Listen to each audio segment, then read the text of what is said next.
안녕하세요. 다니엘 2장 강의에 오신 모든 분들을 진심으로 환영합니다. 역사는 방향이 있고 목적이 있나요? 아니면 무의미한 사건들의 연속이요 반복인가요? 다니엘 2장 28절. 오직 은밀한 것을 나타내실 이는 하늘에 계신 하나님이시라. 고대 헬라인들은 대부분의 요즘 사람처럼 역사를 특별한 목적이 없는 한낱 시간의 반복으로 간주했습니다. 그러나 하나님의 말씀인 성경은 역사란 뚜렷한 목적을 가지고 확실한 방향으로 진행하여 세상과 인간을 창조하신 하나님의 특별한 계획을 성취시켜 가고 있는 과정임을 확신시켜 주고 있습니다. 다니엘서 2장에서 돌나라의 비밀을 파헤치면서 예수님의 재림을 함께 연구해 봅시다. 느부갓네살 왕에게 어떤 일이 있었으며 왜 다니엘이 아니라 바벨론 왕에게 신상 꿈을 주셨을까요? 느부갓네살이 다스린 지 2년이 되는 해 느부갓네살이 꿈을 꾸고 그로 말미암아 마음이 번민하여 잠을 이루지 못한지라. 다니엘 2장 1절. 느부갓네살이 왕이 된 지 2년이 지난 어느 날 대단히 심각한 꿈을 꾸게 되었습니다. 그러나 아침에 일어났을 때 꿈 내용은 다 잊어버리고 중요한 꿈을 꾸었다는 생각밖에 나지 않았습니다. 하나님은 왕으로 하여금 꿈을 꾸게 하고 그 꿈의 내용을 잊어버리게 하셨습니다. 그러나 그 꿈의 놀라운 인상은 남겨둠으로써 왕으로 하여금 그 꿈에 대해 극도의 호기심을 갖게 하셨습니다. 왕의 호기심으로 인해 온 바벨론 제국이 긴장하게 되고 그 일은 제국 전체의 초미의 관심사가 됩니다.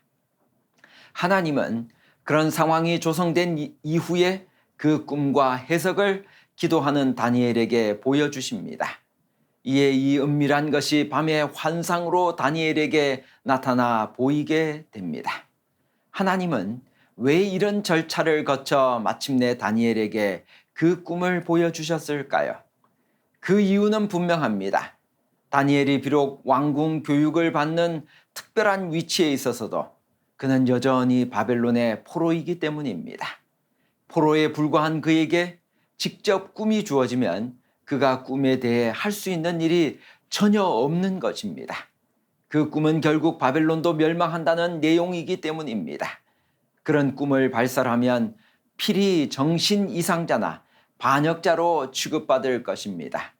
그러나 이런 절차를 거쳤기에 다니엘은 자연스럽게 바벨론 제국의 중심으로 일거에 진입하게 됩니다. 절묘한 방법입니다. 바벨론은 예루살렘을 무너뜨렸지만 하나님은 바벨론 제국과 그 왕을 손에 쥐고 계십니다. 그것이 다니엘 2장의 꿈이 다니엘에게 주어지지 않고 느부갓네살 왕에게 주어진 이유입니다. 하나님은 패배하지 않습니다. 하나님은 세상 역사를 주관하고 계시는 분이십니다. 왕은 어떤 명령을 내렸으며 이 긴박한 상황에서 다니엘과 세 친구는 어떻게 대처했나요? 다니엘 2장 17절 18절. 그 친구 하나냐와 미사엘과 아사랴에게 그 일을 알리고 그들로 하여금 구하게 하니라. 왕은 그 꿈을 알아내고 해석하라는 명령을 내렸고 이것을 알아내지 못하면 모든 보좌관들을 죽이라고 명령했습니다. 이처럼 긴박한 상황에서 다니엘과 그 친구들은 하나님께서 그 꿈을 알려주시고 해석해 주시도록 기도했습니다. 우리도 다니엘처럼 위기의 순간에 가장 먼저 기도를 요청하고 기도하는 사람이 되어야 합니다. 느부갓네살 왕이 잊어버린 꿈의 내용과 해석은 무엇이었나요? 왕이여, 왕이 한 큰 신상을 보셨나이다. 그 신상이 왕의 앞에 섰는데 크고 광채가 매우 찬란하며 그 모양이 심히 두려우니 그 우상의 머리는 순금이요 가슴과 두 팔은 은이요 배와 넓적다리는 노시요 그 종아리는 쇠요 그 발은 얼마는 쇠요 얼마는 진흙이었나이다. 다니엘은 느부갓네살 왕이 꾼 꿈, 즉 세상에 장래가 담겨진 금, 은, 동, 철, 그리고 진흙과 철이 섞여 이루어진 거대한 신상의 모습에 대해 말해 주었습니다. 금머리는 바벨론입니다. 다니엘 2장 38절, 왕은 곧 그 금머리니이다. 바벨론은 금이 많은 나라입니다. 고대 역사가 헤로도투스가 느부갓네살이 죽은 지 1세기 후에 바벨론을 방문했을 때 그때까지 많은 금이 남아있는 것을 발견했습니다. 신전, 제당, 사당 등 모든 것이 귀중한 금으로 입혀져 있었습니다. 에레미야는 바벨론을 여호와의 수중의 금잔이라고 말하고 이사야는 바벨론을 열국의 영광이라고 말했습니다. 은, 가슴은 메데 페르시아입니다. 다니엘 2장 39절, 왕을 뒤이어 왕보다 못한 다른 나라가 일어날 것이요. 고레스가 바벨론을 정복했습니다. 바벨론은 메데와 페르시아 연합군에 의해 멸망했습니다. 바벨론을 결정적으로 정복하고 바벨론 성에 입성한 왕은 페르시아의 고레스 왕입니다. 고레스 왕은 바벨론을 정복한 후에 다음과 같은 비문을 남겼습니다. 나는 고레스, 세상의 왕, 위대한 왕, 바벨론을 정복한 왕이다. 내가 바벨론에 개선 입성했을 때 나는 기쁨과 즐거움으로 나의 당당한 거처를 왕국으로 잡았다. 메데 페르시아는 은으로 세금을 거둔 나라입니다. 마치 은이 가치에 있어서 금보다 못한 것처럼 그 다음번에 세계적인 왕국이 되었던 메데 페르시아는 부와 영화에 있어서 바벨론보다 못하였습니다. 그러나 바사는 은이 많기로 유명했습니다. 메데 페르시아 제국에서는 최초로 각종 세금을 은으로 지불했습니다.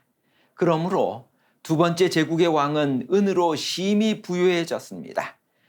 그 제국은 기원전 539년부터 332년까지 약 200년간 계속되었습니다. 놋, 청동, 배는 그리스입니다. 다니엘 2장 39절, 셋째로 또 놋 같은 나라가 일어나서 온 세계를 다스릴 것이며 그리스가 등장합니다. 페르시아 제국은 알렉산더가 이끄는 그리스 제국에게 패배했습니다. 페르시아를 정복한 알렉산더 대왕은 당시 오리엔트 세계를 지배하고 있던 페르시아 군과의 전투에서 연전연승을 거두고 알베라에서 다리우스 3세를 격파하여 페르시아를 멸망시켰다. 아버지 필립 대왕의 선견 지명에 의해 학문의 아버지로 불리우는 철학자 아리스토텔레스를 개인 교사로 두고 교육받은 알렉산더는 헬라 문명으로 세계를 구리처럼 용해시켰습니다. 고대 그리스 사람은 구리 재련에 매우 탁월했기 때문에 고대의 역사가들에 의해 놋으로 뒤집어 쓴 그리스인들로 불리울 정도였습니다. 철, 다리는 로마입니다. 다니엘 2장 40절, 넷째 나라는 강하기가 철 같으리니. 알렉산더 제국의 멸망에 관해 역사는 이렇게 기록합니다. 기원전 168년 6월 22일 알렉산더 사후 144년이 되던 때 드디어 알렉산더의 제국은 로마에 의하여 피드나 전투에서 멸망하였다. 철의 제국 로마에 관해 역사는 이렇게 다시 기록합니다. 공화국의 군대는 전투에서는 종종 진 적이 있었지만 전쟁에서는 언제나 승리하면서 유브라테스 강과 다뉴버 강, 라인 강과 대양을 향하여 빠르게 진군하여 그 나라들과 왕들을 나타내는 금과 은과 놋의 우상들은 철의 제국 로마에 의하여 연속적으로 깨어졌다. 철과 진흙, 발가락은 분열된 나라 시대입니다. 왕께서 철과 진흙이 섞인 것을 보셨은즉 그들이 다른 민족과 서로 섞일 것이나 그들이 피차에 합하지 아니함이 철과 진흙이 합하지 않음과 같으리이다. 다니엘 2장 43절. 도무지 망할 것 같지 않던 거대한 로마 제국도 기원 후 375년을 전후하여 시작된 게르만 민족의 이동으로 나라가 분열되기 시작했습니다. 나누일 것이며 다니엘 2장 41절을 해설하겠습니다. 게르만 민족의 이동이 활발해지면서 약 1세기 동안에 반달족, 부르근디족, 프랑크족, 앵글로색슨족 등은 로마 영토 각처에 왕국을 세웠습니다. 이러한 혼란 속에서 서로마 제국은 기원 후 476년 게르만의 용병 대장인 오토아케르에게 멸망하였습니다. 느부갓네살 왕이 꿈 가운데 본 신상의 발가락 시대가 시작된 것입니다. 그 나누어진 열국은 다음과 같습니다. 당시에 분열된 나라들입니다. 앵글로색슨, 영국입니다. 프랑크, 프랑스, 알레마니, 독일, 수에비, 포르투갈, 서고트, 스페인, 부르근디, 스위스, 동고트, 롬바르드, 헤루라이, 이탈리아, 반달, 아프리카 북부입니다. 세계는 합하지 못할 것입니다. 이 예언이 성취되어 온 역사적 과정은 유럽에 국한되어 있지만 사실상 이 예언은 세계 역사를 다루고 있는 것입니다. 지금 세계는 발가락 시대에 놓여 있습니다.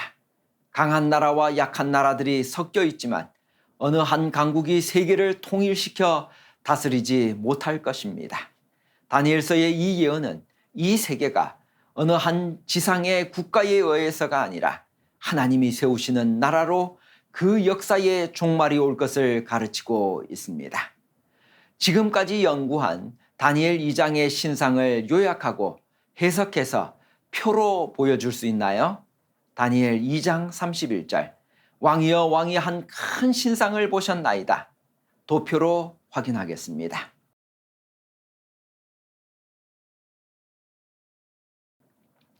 느부갓네살 왕이 꿈에서 본 돌은 무엇인가요? 또 왕이 보신즉 손대지 아니한 돌이 나와서 신상의 쇠와 진흙의 발을 쳐서 부서뜨리매 그때 쇠와 진흙과 놋과 은과 금이 다 부서져 여름 타작마당에 겨같이 되어 바람에 불려간 곳이 없었고 우상을 친 돌은 태산을 이루어 온 세계에 가득하였나이다. 다니엘 2장 34절에서 35절. 돌나라는 하나님의 왕국입니다. 인간 역사의 마지막 나라는 돌나라입니다. 돌은 산돌이신 예수 그리스도이십니다. 사람에게는 버림받았으나 하나님께는 택하심을 입은 보배로운 산돌이신 예수께 나아가 베드로전서 2장 4절. 그 반석은 곧 그리스도시라 고린도전서 10장 4절. 이 범상치 아니한 손대지 아니한 돌, 그 자체는 보배로운 산돌이신 예수 그리스도를 상징합니다. 그분은 모퉁이의 머릿돌이시며 신령한 반석이십니다. 이사야 선지자는 그분을 가리켜 그러므로 주 여호와께서 이같이 이르시되 보라 내가 한 돌을 시온에 두어 기초를 삼았노니 곧 시험한 돌이요 귀하고 견고한 기초돌이라. 그것을 믿는 이는 다급하게 되지 아니하리로다 라고 하셨습니다. 특별히 여기 손대지 아니했다는 말은 이 돌나라가 인간의 정략에 의해서가 아닌 하나님이 건설할 나라임을 의미합니다. 만일 일어나기만 하면 졸지의 인류의 멸망을 가져올 핵전쟁의 공포가 세상을 뒤엎고 있습니다. 그러나 세상은 사람의 손으로 조작하는 핵무기로 끝날 것이 아니라 손대지 아니한 돌이신 예수 그리스도의 재림으로 종말을 맞게 될 것입니다. 돌이 신상에 발을 내리친 것의 의미는 무엇인가요? 이 여러 왕들의 시대에 하늘의 하나님이 한 나라를 세우시리니 이것은 영원히 망하지도 아니할 것이요 그 국권이 다른 백성에게로 돌아가지도 아니할 것이요 도리어 이 모든 나라를 쳐서 멸망시키고 영원히 설 것이라. 다니엘 2장 44절. 돌이 신상에 발을 내리친 것은 성경에서 돌은 예수 그리스도를 상징하고 그 예수께서 다시 오시겠다는 재림을 약속하셨다는 의미입니다. 돌이 떨어지기 전에 우리가 먼저 할 일은 무엇인가요? 이 돌 위에 떨어지는 자는 깨지겠고 이 돌이 사람 위에 떨어지면 그를 가루로 만들어 흩으리라 하시니 마태복음 21장 44절. 인간 나라는 언젠가 끝이 납니다. 예수께서 오시기 전에 우리는 준비해야만 합니다. 돌이 우리 위에 떨어지기 전에 우리가 먼저 반석 대신 그리스도 위에 떨어져 깨어지는 경험을 가져야 할 것입니다. 하나님께서는 모든 사람이 구원 얻기를 바라십니다. 하나님께서는 모든 인류가 구원 얻기를 바라시며 한 사람이라도 멸망당하는 것을 원치 않으십니다. 죄인의 멸망은 하나님의 의지가 아니라 인간의 선택입니다. 누구든지 영생할 수 있는 소망이 있고 선택할 수 있는 자유도 있습니다. 재림은 확실히 있을 사건일까요? 재림을 어떻게 준비하며 살아야 하나요? 계시록 22장 20절. 내가 진실로 속히 오리라. 재림을 준비하는 방법입니다. 첫째, 믿음으로 준비해야 합니다. 둘째, 기도로 깨어 있어야 합니다. 셋째, 성령으로 충만해야 합니다. 넷째, 모이기를 힘써야 합니다. 다섯째, 어둠의 일을 벗어버리고 빛의 갑옷을 입어야 합니다. 여섯째, 하늘의 상을 준비해야 합니다. 일곱째, 주어진 달란트를 잘 활용해야 합니다. 여덟째, 선한 일을 많이 해야 합니다. 아홉 번째, 영혼 구원에 힘써야 합니다. 재림을 준비하는 가장 최상의 방법인 영혼 구원을 위해 나는 무엇을 할 수 있나요? 디모데후서 4장 2절. 너는 말씀을 전파하라. 때를 얻든지 못 얻든지 항상 힘써라. 생애에 어떤 방면에서 일하도록 부르심을 받았든지 간에 사람의 제일 큰 관심사는 그리스도를 위하여 영혼을 구원하는 것이 되어야 한다. 시대의 소망 822페이지. 전도하는 데는 두 가지 방법이 있습니다. 직접 전도와 간접 전도입니다. 이 두 가지는 다 중요합니다. 생활로 보여주는 것도 필요하고 말로 직접 예수님을 소개하는 일도 중요합니다. 중요한 것은 이 두 가지가 균형을 이루지 않으면 전도는 실패한다는 것입니다. 전파하는 이가 있어야 들을 수 있고 들어야 믿을 수 있고 믿어야 부를 수 있습니다. 그래서 믿음은 들음에서 나며 들음은 하나님의 말씀으로 말미암는 것입니다. 행동으로 보여주는 것도 중요하지만 직접 말씀을 들려주는 것은 더 중요합니다. 초기 교회가 다락방에 모여 가만히 앉아만 있었다면 큰 부흥을 이루지 못했을 것입니다. 그들은 핍박을 받으면서도 예수님의 명령을 따라 밖으로 나갔습니다. 나가니까 일이 벌어졌습니다. 나가니까 기다리는 영혼들을 만날 수 있었습니다. 나가니까 복음을 전하지 않고는 견딜 수 없는 뜨거운 마음을 얻게 되었고, 나가니까 하루에 수천 명이 회심하는 놀라운 역사가 일어났습니다. 코로나19로 직접 해외나 국내에서 활동할 수 없을 때 예언의 신과 360가지 직문직답과 다니엘과 요한계시록을 보내는 운동에 참석하는 것은 전도에 동참하는 것입니다. 미국에 1,000명 이상이 하루에 회개할 것인데 이들 중 대부분이 우리의 출판물을 읽는 데서 그들의 최초의 회심을 경험할 것이다. 출판물을 증가시켜 가을에 낙엽처럼 뿌려야 한다. 이 무언의 사자들이 각 나라와 지역에서 수많은 사람의 마음을 일깨우며 변화시키고 있다. 하나님께서 사람의 손에 맡기신 재산은 복음 전파를 위하여 위탁하신 재물이다. 오늘도 국내와 세계 각곳에서 선교하고 있는 선교사들을 위해 360가지 직문직답과 다니엘과 요한계시록을 보내는 운동에 동참해 주시지 않으시겠습니까? 예수님께서 속히 오실 것입니다.